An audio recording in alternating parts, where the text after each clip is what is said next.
Welcome to 3 Count Commentaries. Dynamite was on the air July the 3rd, 2024, and it was one of the better Dynamites I've seen lately. Cohesive storytelling, good matches. I really don't have a problem with this show, but there is some issues we need to discuss.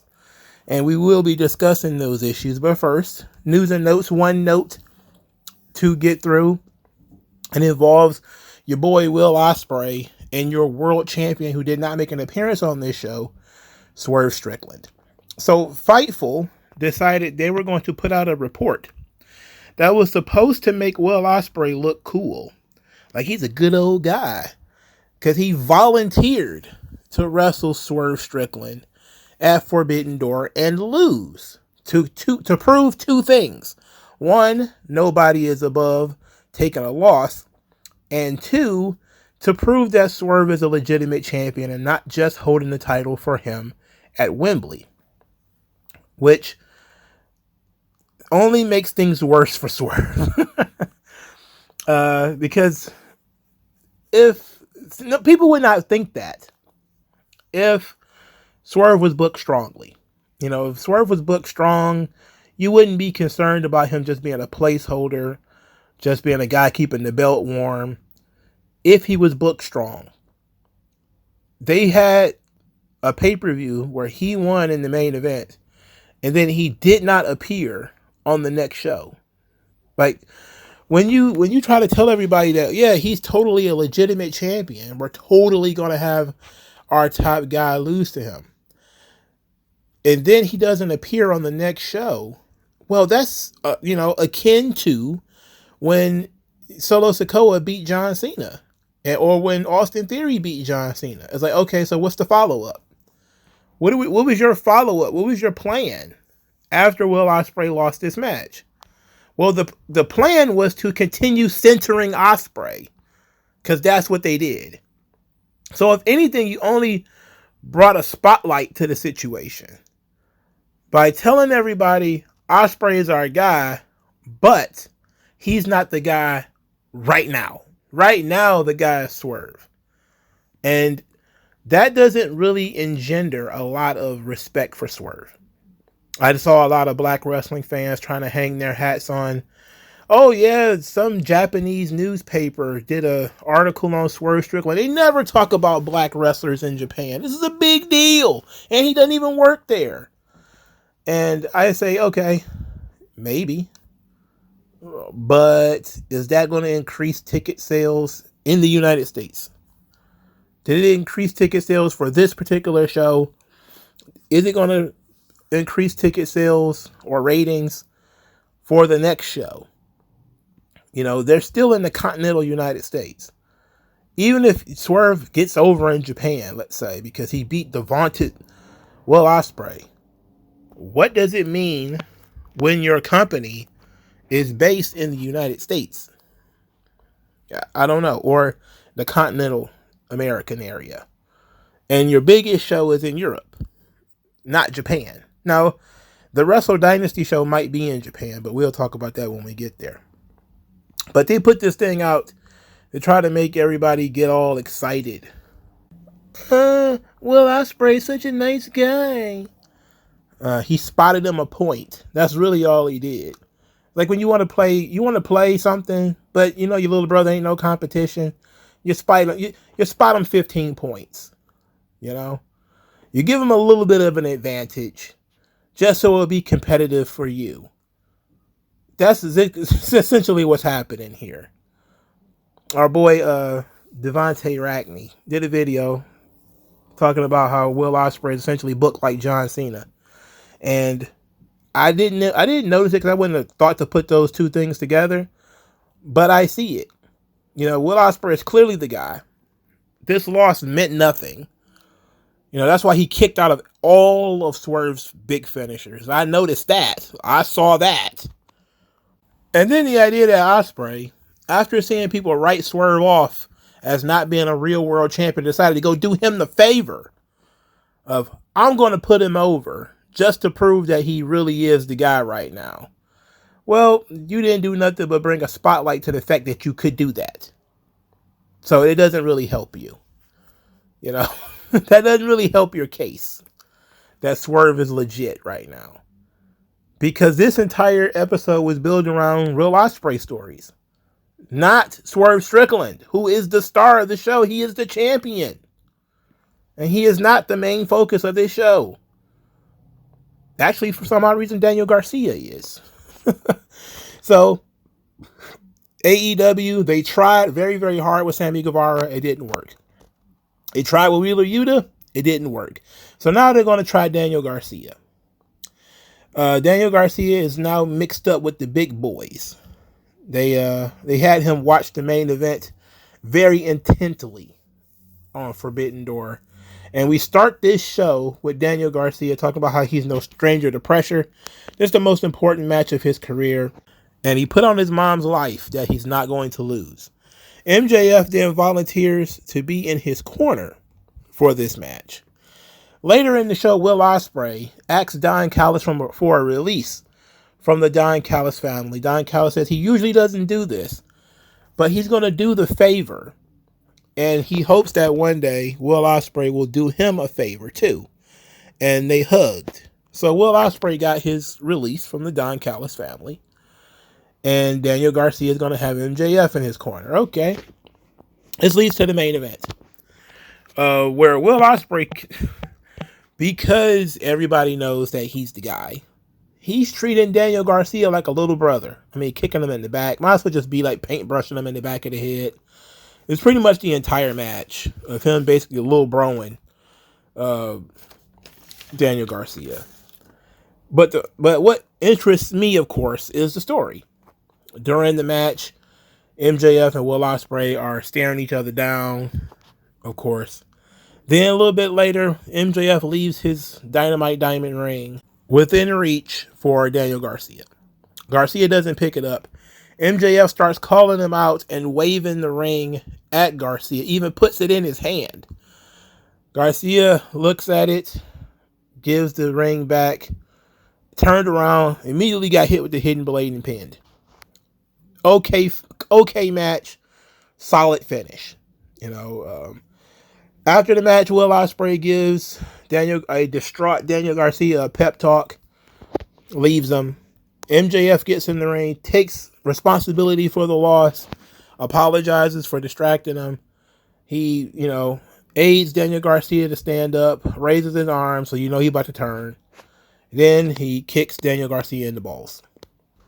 Then we proceed for the next 10 minutes to watch MJF fight security and beat the shit out of Daniel Garcia. Punching him in the head with the Dynamite diamond ring, tombstone piledriver off the second rope, just pounding him and throwing garbage at the fans. Just a bunch of stuff happens before Will Ospreay comes out there and chases MJF off. Oh boy. So that latter part, MJF turning heel on Daniel Garcia, we saw that coming. We knew he wasn't going to be a babyface long. Certainly not if he's going to be wrestling Will Ospreay at Wembley, which it seems like that's going to be the direction that they're going. So it seems that Will Ospreay probably will not be winning the title at Wembley. Instead, he's going to be wrestling MJF. All right, that's fine with me. Daniel Garcia. This is supposed to be elevating him. He gets stretchered out. So this is a strong segment for him in terms of where he goes as I guess you could say as a star, as a person who is trying to climb up the rankings. He probably has he still hasn't solidified his spot, but he's certainly higher up than he used to be. He's still doing the goofy dance, and he even humped Will Ospreay's head in this match, which I wish they would stop doing that. Like, that's not just my homophobia talking. That's just like common sense. Stop doing that.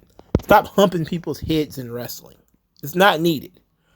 There's no offense to be had for you banging your crotch against somebody else's head. Stop it.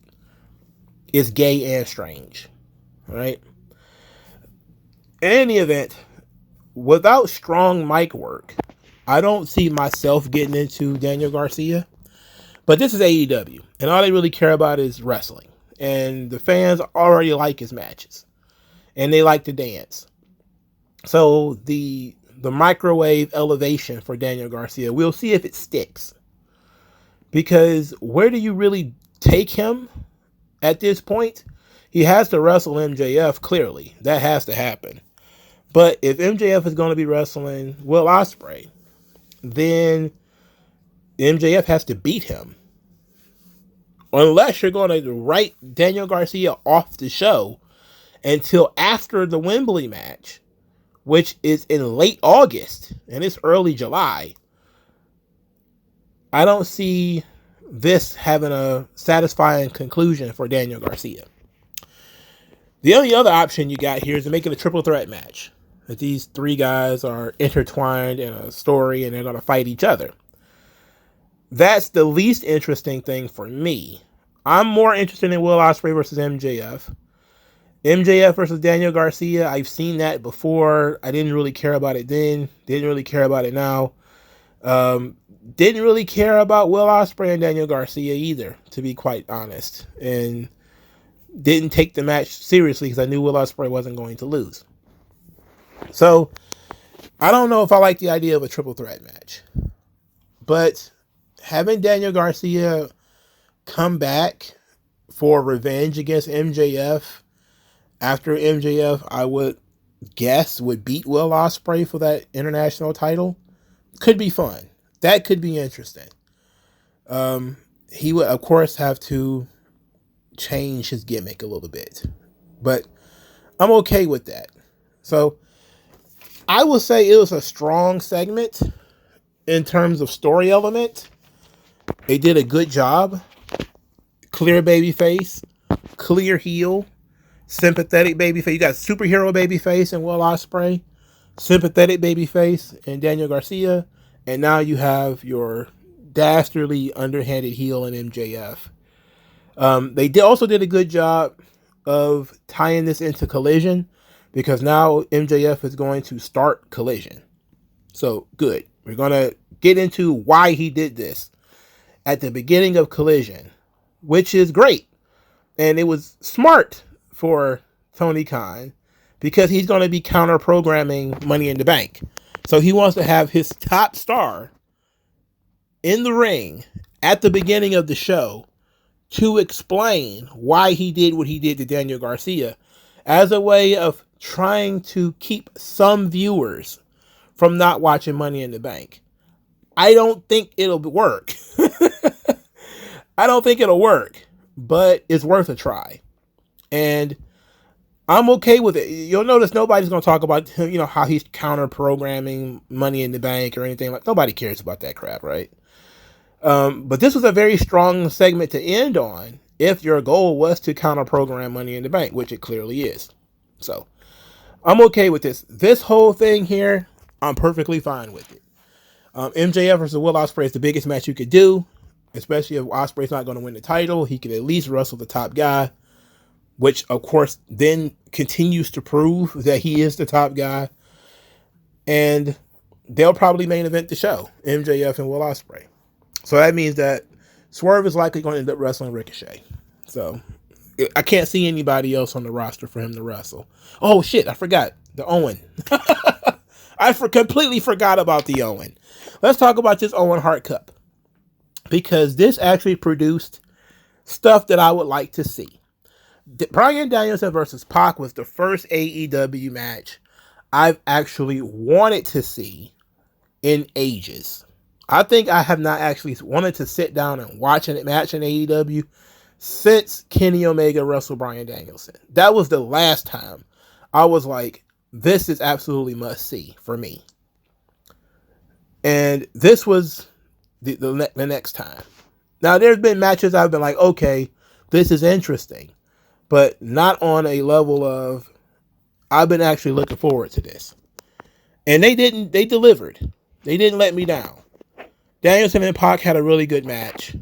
Danielson dodges the Black Arrow, hits the Busaiku knee, puts on a lackadaisical cover Pac then snatches on the brutalizer, I genuinely thought, oh shit, it might be over.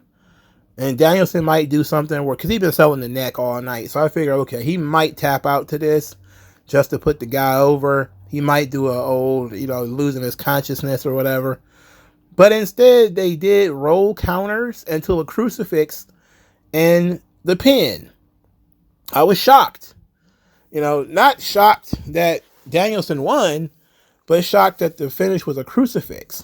So, very well done. Good finish. And I generally like this match. Very good.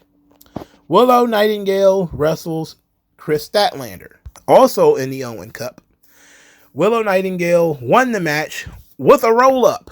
Now, here's where I start kind of nitpicking things.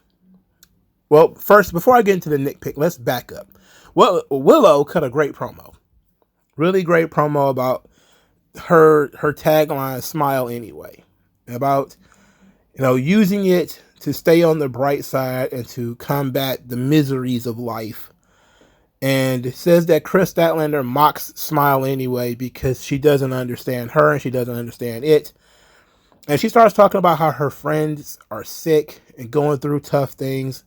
How she herself lost her title, was down in the dumps. How, various other people are struggling, but you have to smile anyway. It was almost like she was trying to invoke a Dusty Rhodes Hard Times kind of thing, where you have to smile through your toughest, grittiest moments.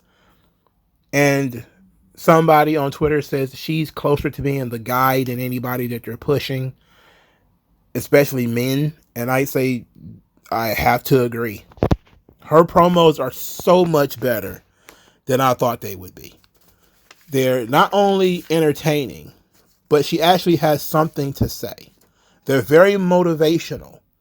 They're very cathartic in a way, where she manages to humanize herself while also making sure that she's larger than life, that she stands for something, that something matters. And it's not fiery, because she still says, I'm going to kick your butt, instead of, I'm going to kick your ass, or whatever. So, but it fits her. She's a big Jigglypuff girl. She's not Bull Nakano. So, it fits her. And she is probably the purest babyface running around in wrestling right now. Even more pure than Cody Rhodes. She's really got something going. She's had, this is not like a one-off either. She's had quite a few really good promos. This one is just probably the better one she's done. And she won this match with a roll-up. Now, she won the match because Chris Statlander was wrestling her ass off. And they were having a pretty good physical match. It was okay. I shouldn't say it was pretty good. Stokely gets frustrated. He leaves a metal chain in the corner. Chris Statlander retrieves the chain, tries to hit Willow with it. Willow ducks, and then rolls her up from behind. Here's my issue with that. My issue with this is you literally did this in the main event. You literally were going to do this in the main event. Where are your agents? Where are your agents to tell you we're already doing gimmick in the corner for the main event? Why are we doing it again for the women's Owen Hart match? Why are we doing it twice? I mean, whatever. So, Willow Nightingale wins. I'm perfectly fine with this. This is good. The other Owen Hart Cup match, Jeff Jarrett, the sympathetic babyface, coming into this tournament, is wrestling a wild card opponent that he could not prepare for. He walked off from the promo to really show how serious he was. Jarrett was no strutting, stone-faced, waiting to see who his opponent was going to be, and it was Hangman Page, which I'm pretty sure I said it was going to be Hangman first, and I thought maybe it'd be Ricochet. Then I thought maybe it'd be Sammy Guevara, but I was pretty sure it was going to be Hangman. Hangman it is. Hangman comes in. He's full-blown heel. He changed his theme song, changed his Tron. He still looks the same. And they went in there and they had a physical match where Hangman really was being down and dirty, really getting over as a heel. Jarrett showing tremendous fire, showing a lot of heart. You know, the crowd goes crazy when Jarrett does the sharpshooter in this match. It wasn't until he hit the buckshot lariat and didn't go for the pin, but instead started punching Jarrett in the head and then used a dead eye to win the match. It wasn't until the buckshot lariat where I kind of felt like Jarrett probably should have won this. I know there's a lot of people on the internet who says, oh, Jarrett should have won. You know, it's an emotional story. And I said that initially. I think I said that last week, actually. But at the same time, Jarrett had been such a bastard in the early 2000s. Not putting over people when he should have. Not, letting other people finish their story. That I can't feel bad for him that this happened. I can't feel bad that this seems perfectly set up for Jarrett to win it all. And if they had not put that championship match as the goal at the end, I would have been perfectly fine with Jeff Jarrett winning this tournament as a tribute to Owen Hart. But because they put that championship match at the end, he was not going to win this tournament. It just was not going to happen. They're not going to have Jeff Jarrett wrestle Swerve Strickland in the main event at Wembley. It was not going to occur. So, without the title match, I would have been more interested in Jarrett winning.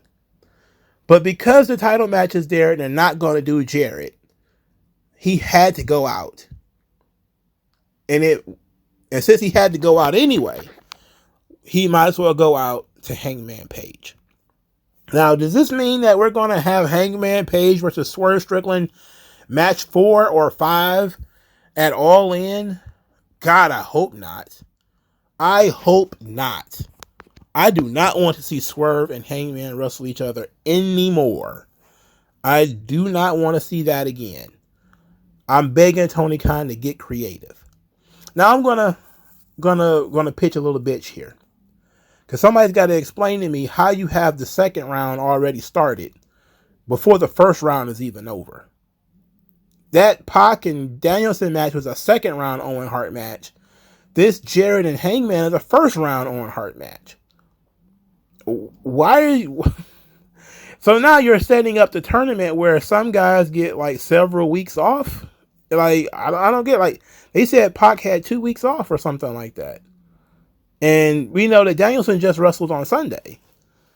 So, and now they got to have Jay White wrestle Hangman on Collision in order to have the final set next week. So, I don't know, but it just looks to me like we didn't need the Shingo Takagi, Bryan Danielson, Owen Cup match. Or if you were going to do that, you could have just did it on TV. It's not like it was, the greatest thing ever anyway. And that it needed to be on pay-per-view. You could have just, put him in there with somebody else and had him win. And then we could have had this tournament be somewhat level. It also didn't help that they were doing the TNT qualifiers at the same time, because I completely forgot who was in this tournament. So they were doing the TNT championship matches at the same time, and I forgot. So, okay. Jay White versus Hangman Page. The winner will wrestle Danielson. I'm hoping we see Danielson versus Swerve at the pay-per-view. That to me would be fine. But unfortunately, that would just basically be Danielson laying down for Swerve and everybody trying to do Swerve a favor by not wanting to be champion to not outshine him, which is, again, embarrassing. Just imagine that. You're the world champion and everybody around you either doesn't want to be the world champion or are deathly scared that the internet is going to notice that you outshining them. They definitely know, like, I don't want it. I don't want to be anywhere near it. So it's very unfortunate. But I'm okay with the surprise opponent being Hangman Page. I kind of knew it would be. What I was kind of shocked by was the Young Bucks asking Hangman to be their fifth man in Blood and Guts, and Hangman saying no. I thought that was weird. Especially considering earlier in the night, Mark Briscoe volunteered to be in the Blood and Guts match on the Team AEW. He got attacked by Jack Perry. Kyle O'Reilly tried to make the save, and then he got jumped by Okada. Okada and the Young Bucks, they beat up on Mark Briscoe until the Acclaimed ran out there. So it seems like that's going to end up being Team AEW. It's going to end up being Mark Briscoe, Kyle O'Reilly, the Acclaimed, and one more person. And I wouldn't be surprised if it's not Swerve Strickland and the other guy ends up being Hangman Page.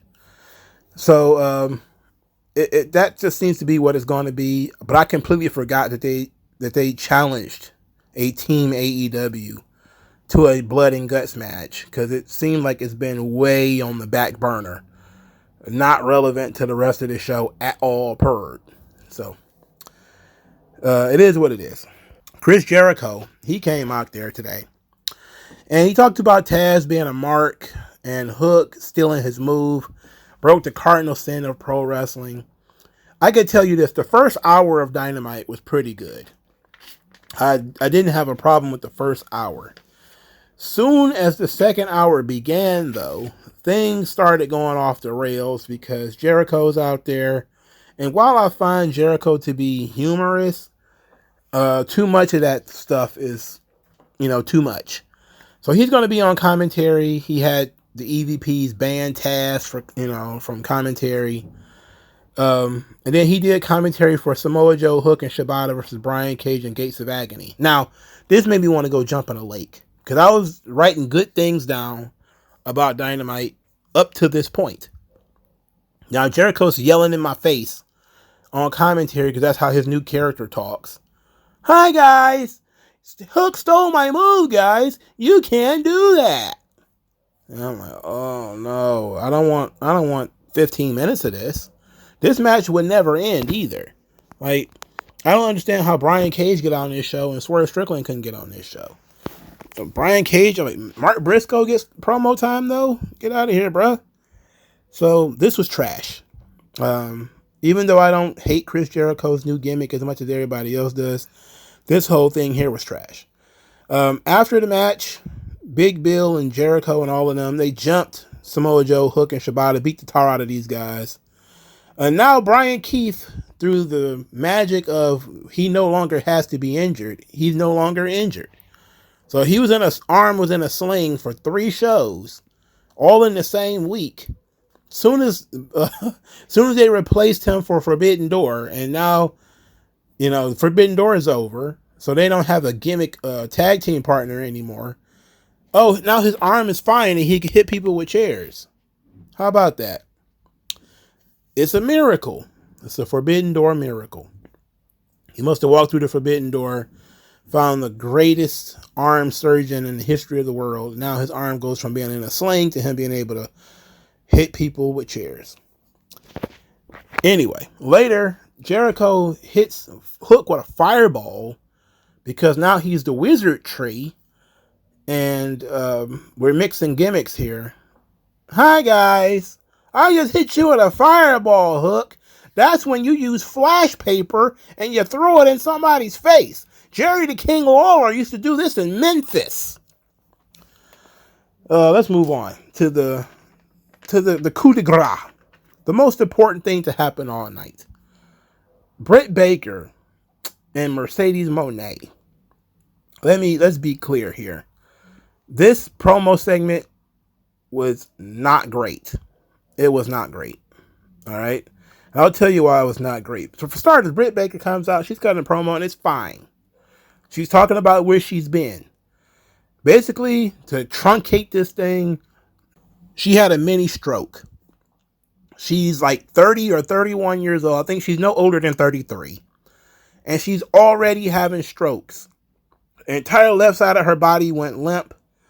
And she needed a great deal of time off in order to get back in the ring. Then she starts cutting the babyface promo about she wasn't sure anybody would care about her, but then they gave her DMD chance they love her, so she's back on their side. And then she went from that to generic Britt Baker promo, where she talked about how they have a new face of the women's division in AEW, and it must have been great for her to build this place from the ground up, and how they piped in CEO chants to manipulate the audience to cheer for her, and that the only 3 letters in AEW that matter are DMD. The Young Bucks then congratulate Mercedes on being a double champion. This is why Britt Baker is still in the ring. They start deciding they're going to throw her celebration. So they started putting balloons and everything around Britt Baker while she's still in the ring. Mercedes makes her entrance while Britt Baker is still in the ring. She then calls Britt Baker irrelevant and said that Britt Baker stole her spotlight at the pay-per-view. So now it seems that Britt Baker, she was still in Britt Baker's spotlight. Then she says that Britt Baker needs to look at what a real star is. Then Britt Baker gives us this tired-ass promo about how she was the first woman to go all in on AEW while Mercedes was just watching. She was looking like a broke bitch watching. Then Mercedes called her a bitch, said get to the back of the line, and Britt Baker said, what line? And I was like, okay, this wasn't what I expected. I didn't expect this to be so lame. And the reason why this was lame is because Britt Baker cut these same, I've been here since the beginning. She cut that same shit on Toni Storm. She cut that same goddamn promo on Ruby Soho. She cut that same goddamn promo on Saraya. That's a go-to promo for Britt Baker. I was expecting something a little bit spicier. The stuff about the piped in chants, that's what I'm talking about. I expected her to talk about, Mercedes throwing a fit. Maybe being a crybaby, that kind of stuff. They didn't go that far. They had Britt take some digs, but they left a lot of meat on the bone. And I know this is the first confrontation, and Britt Baker challenged Mercedes for a match at Wembley.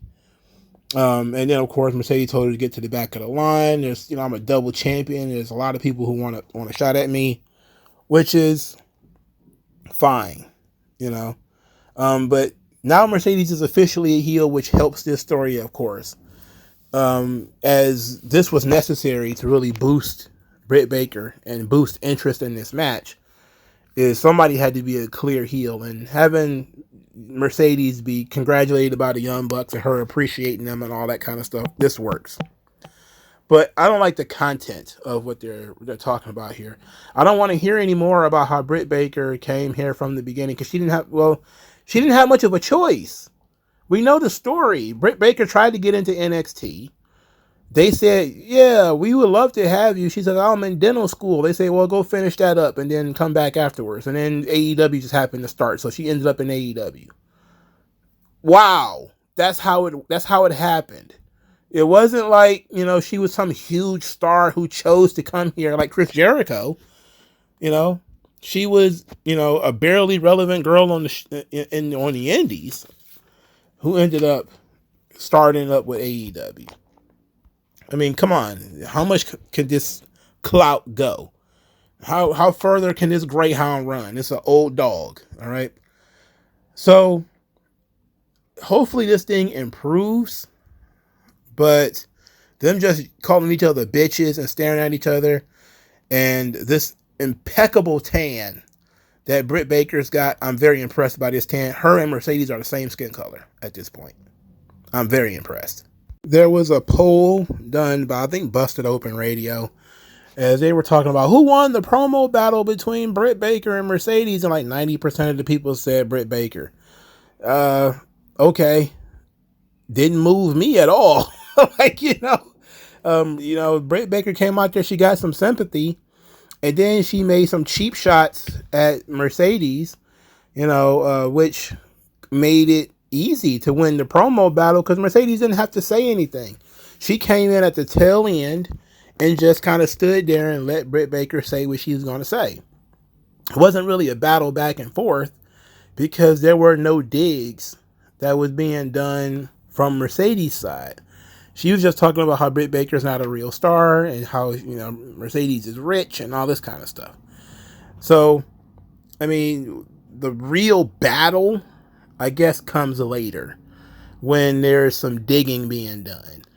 But letting Britt Baker get off her chest where she's been was crazy. The idea that she was out here in these streets having strokes is nuts. I actually looked up that TIA. Like everybody else, I think a bunch of people started Googling it at the same time, trying to figure out what it is to see if it's wrestling related. But it seems to be, related to other things like, high cholesterol, high blood pressure, that kind of stuff. So, it might have been her diet issues in addition to some other genetic issues that caused it. But she's a trooper for coming back from that. And I have to give her 100% credit. She's probably not going to wrestle a single match before All In. And it would be right for her not to. I know All In is in like 6 weeks or something, maybe even longer. But if she can only wrestle one match to test this thing, I would say All In and that's it. I wouldn't see any need to have any warm-up matches or anything like that. There's just no need for it. Just in case something goes wrong. At least have it go wrong on the biggest stage and not, on Dynamite. Heavens to Betsy, not Collision or something like that. Just let them talk to build this thing up. There's 100 different kinds of segments you can do to build it up. But I do want to say that Britt Baker's a trooper for coming back, for returning after that. Because I don't think many people would have, But it also explains very well why she was gone for so long. All right, so Dynamite. It was actually pretty good. I couldn't complain too much. Only one shitty match on the show. Everything made sense, mostly because it was tournament matches on the card. So everything had storyline going into it. Because either it was a tournament match or it was a personal feud, like the Willow Nightingale and Chris Statlander, which was a personal feud, which just happens to coincide with the tournament. The personal motivations for Jeff Jarrett to be in the tournament. That was great. They're still building these Blood and Guts teams, so they did some promos for that. That's fine. The Will Ospreay stuff, he's the star of the show. That's fine. Same thing with MJF and Daniel Garcia. They basically trying to close the loop a little bit on there. And there is some intrigue with that being the top angle on the show. What does that mean for Daniel Garcia going forward? I personally can't see him beating either one of these guys, but he kind of has to after he got the shit kicked in. Like, you have to beat somebody and win some kind of belt, especially since, he put it on his mama's life. He probably shouldn't have lost this match. There's a lot of people, more than I thought, that are still upset about Jeff Jarrett losing. I already said my piece. If the tournament was not for the title match, I would have put Jeff over. But the title match is on the line at Wembley. They're not going to have Jeff Jarrett wrestle, in their main event of their WrestleMania. It was not going to happen. And it's just not sensible to think that. And I know a lot of people are very upset. People who watch this stuff for a long time are very upset. But this is the one time where I'm just kind of like, losing is part of the story, and there might be a different way you can go with it now that Jarrett's lost, but he absolutely showed why he's a guy who, even in his 50s, just like Dustin Rhodes from time to time goes out there in his 50s and shows these young boys what it means to help put somebody over. And it doesn't mean what Will Ospreay thinks and that you go out there and you do all these gymnastic moves with each other. It means that you be the underdog. You show some fire. You show some intensity. And you fucking lose. You take the L. they showed in the match that Jarrett didn't kick out of Hangman's finish. Hangman could have won with his finish, but he was being, brutal and just beat the shit out of Jarrett. But when you look at all the other guys who are calling themselves putting people over, they're kicking out of the guy's finish. Jarrett protected Hangman's finish. Put him over. Strong. Gave it 100% and came up short. I'm okay with that. But I would have preferred Jeff Jarrett to go over in the tournament. But you can't do that knowing that the title match is on the line. I wouldn't suggest somebody just because their best friend died or something like that to put them over in the Royal Rumble. I think they did that with Rey Mysterio, right? And what they ended up doing is making it a triple threat match. So it was like they didn't have the faith that Rey could draw on his own. But so they put Randy Orton in the match. And I don't want them doing that to Jeff. So it was better off the way that it is. So now you have Hangman Page, who is motivated because now his arch rival is the world champion, and perhaps that's the direction you go in, but nobody wants to see that. If you'd have told people that you have a choice between Jeff Jarrett versus Swerve Strickland and Hangman Page versus Swerve Strickland, the most of these people would have picked Hangman. The only reason they're talking about Jarrett now is because it was in the Owen Hart tournament. And I think that he honored Owen in his own way, by going out there giving his best in his 50s. Probably one of the better performances Jeff has had recently. I think that honors Owen Hart quite a bit.